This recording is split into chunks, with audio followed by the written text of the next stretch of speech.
तपाईलाई बधाई छ भन्ने के भन्ने अब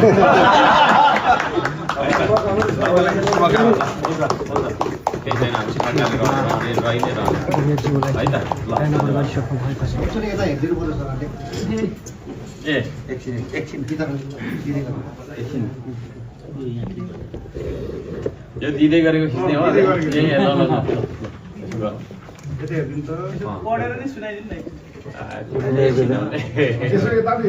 त्यो भरे तपाईँले लानु उता पनि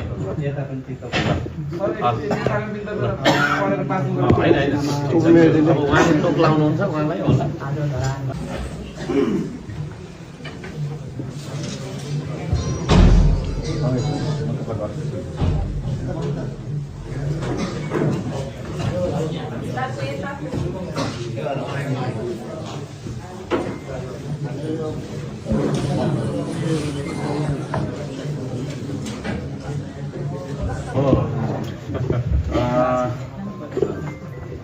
मलाई प्रमुख अतिथि बोल्नुपर्छ होला धरान कस्तो अप्ठ्यारो संवेदन अप्ठ्यारो चाहिँ अब हाम्रो धरानका निवर्तमान सेकेन्डले मात्र भएको छ उहाँको अहिले प्रमुख ज्यू प्रमुख प्रशासक अधिकारी ज्यू वडाध्यक्षज्यूहरू अब निवर्तमान वडाध्यक्ष सत्र वडाध्यक्षज्यू कार्यपालिका सदस्यहरू पत्रकार साथीहरू उपस्थित सम्पूर्ण धरानवासी आमा बुवा दाजुभाइ दिदीबहिनी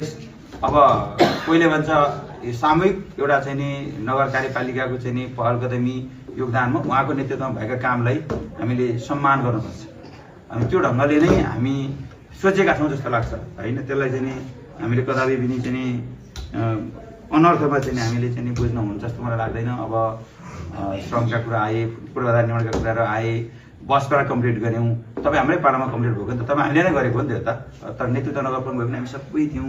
अरू थुप्रै अभियान उहाँले आफ्नो एक ढङ्गको श्रम अभियानबाट चाहिँ नेपालको अभियान चलाउनु भयो त्यो छुट्टै एउटा पाटो भयो त्यहाँ पनि हामी सकेको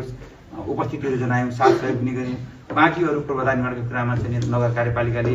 निर्णय गर्दै नगर कमिटीको नेतृत्वमा थुप्रै अरू पूर्वाधारका कामहरू पनि भएका छन् त्यो बिर्सन नसकिने गरी सदा स्मरण गर्ने खालका कुराहरू पनि भएका छन्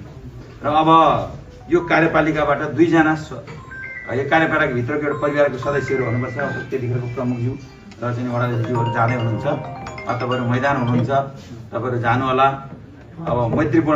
मैत्री त हुँदैन र हार जित त पक्कै हुन्छ होइन तपाईँहरू दुवैजनालाई होइन नगर कार्यपालिकाले तपाईँको शुभकामना भनिदिनु पऱ्यो मत जाहेर गरेर मन पर्नेले कसलाई भोट लाउँछ कसले के गर्छ अब त्यो